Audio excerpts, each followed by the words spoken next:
Ассоциация «Сила фермеров» выступила с требованием к властям ввести постоянный механизм полного возврата акциза на дизтопливо, используемое в сельском хозяйстве.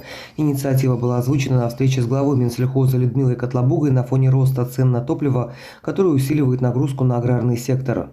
Представители ассоциации настаивают на закреплении этой меры в законодательстве, ссылаясь на практики Евросоюза и соответствующие директивы, предусматривающие возврат акцизов для сельхозпроизводителей.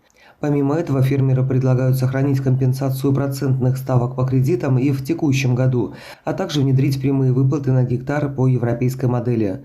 Речь идет о поддержке микро, малых и средних хозяйств с возможным запуском таких выплат с 2027 года.